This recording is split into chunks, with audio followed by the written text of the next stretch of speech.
എല്ലാവർക്കും നമസ്കാരം. സുഖം എല്ലാവർക്കും. ഇവിടെ നമ്മൾ സുഖമായിട്ടിരിക്കുന്നു കേട്ടോ. ഇത് നമുക്ക് നമ്മുടെ പ്രിയപ്പെട്ട വസ്തിമമ്മയെ കാണിച്ചു തന്നിട്ടുള്ള സൂപ്പർ ആയിട്ടുള്ള ചക്ക എരിശ്ശേരിയും ചക്ക തോരനുമാണ്.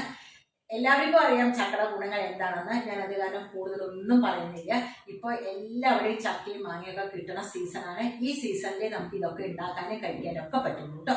അപ്പൊ നമുക്ക് നമ്മുടെ ചക്ക എരിശ്ശേരിയും ചക്ക തോരനും എങ്ങനെ ഉണ്ടാക്കിയിരിക്കണമെന്ന് ഓടിപ്പോയി നോക്കിയാലോ. തോരനും എരിശ്ശേരി ഉണ്ടാക്കാനുള്ള ചക്ക നന്നായിട്ട് കുരുവൊക്കെ കളഞ്ഞ് വൃത്തിയാക്കി ചെറുതായിട്ട് അരിഞ്ഞെടുക്കുക കേട്ടോ.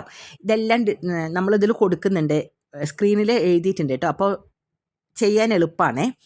ഒരു കടായി വയ്ക്കുക, ആ കടായിലേക്ക് ആവശ്യത്തിനുള്ള ഉപ്പും മഞ്ഞൾപ്പൊടിയും ഇടുക, അരിഞ്ഞു വെച്ച ചക്കയും ഇട്ട് കൊടുക്കുക കേട്ടോ. നന്നായിട്ടൊന്ന് വെന്ത് വന്നോട്ടെ. ഇനി നമുക്ക് ഇതിലേക്ക് വേണ്ട അരപ്പ് ശരിയാക്കണ്ടേ. അതിന് വേണ്ടി എരിശ്ശേരി പൗഡർ പറഞ്ഞ ഒരു പൗഡർ ഉണ്ട്, നമ്മൾ ഉണ്ടാക്കിയതാണ്. അത് ഡിസ്ക്രിപ്ഷൻ ബോക്സിൽ കൊടുത്തിട്ടുണ്ട് കേട്ടോ. തേങ്ങയും എരിശ്ശേരി പൗഡറും ഒക്കെ നന്നായിട്ടൊന്ന് അരച്ചെടുക്കുക, മയത്തിലൊന്ന് അരച്ചെടുക്കുക. ചക്ക വെന്തു, ആ അരപ്പ അതിലേക്ക് ചേർത്ത് കൊടുക്കുക. ഡിസ്ക്രിപ്ഷൻ ബോക്സ് നോക്കിക്കോളൂ കേട്ടോ. എരിശ്ശേരി പൗഡർ എങ്ങനെ ഉണ്ടാക്കണം എന്നുള്ളത് നമ്മളതിൽ കൊടുക്കുന്നുണ്ട്. ചക്ക എരിശ്ശേരി റെഡി ആയിട്ടുണ്ട് കേട്ടോ. ഇനി ഒരു കടായി വയ്ക്കുക, ആ കടായിലേക്ക് വെളിച്ചെണ്ണ ഒഴിച്ച് കൊടുത്തിട്ട് കടുകും ഉഴുന്നുപരിപ്പും കറിവേപ്പിലയും പിന്നെ ഇതിലേക്ക് വേണ്ടത് കുറച്ച് തേങ്ങയാണ്. ഇത്തിരി നല്ലോണം തേങ്ങ ഉണ്ടെങ്കിൽ നല്ല ടേസ്റ്റാണ് കേട്ടോ. നല്ല ചോക്കനെ വറുക്കുക, അത് എരിശ്ശേരിയിലേക്ക് ഒഴിച്ചു കൊടുക്കുക. കറിവേപ്പിലേക്ക് ഇട്ടിട്ട് ഒഴിച്ചു കൊടുക്കുക. സൂപ്പർ ടേസ്റ്റാണ് ചക്ക എരിശ്ശേരി. ഈ സമയത്തല്ലേ നമുക്ക് ഉണ്ടാക്കാൻ പറ്റുള്ളൂ. എനിക്ക് വളരെ ഇഷ്ടമുള്ളൊരു സാധനമാണ് കേട്ടോ. അപ്പോൾ അത് എല്ലാവരും ഒന്ന് ട്രൈ ചെയ്ത് നോക്കൂ കേട്ടോ. ഇനി ഇതേപോലെ തന്നെയാണ് ചക്കത്തോരന് വേണ്ട ചക്ക കുരുവും കാര്യങ്ങളൊക്കെ കളഞ്ഞ് ചെറുതായിട്ടൊന്ന് അരിഞ്ഞെടുക്കുക കേട്ടോ.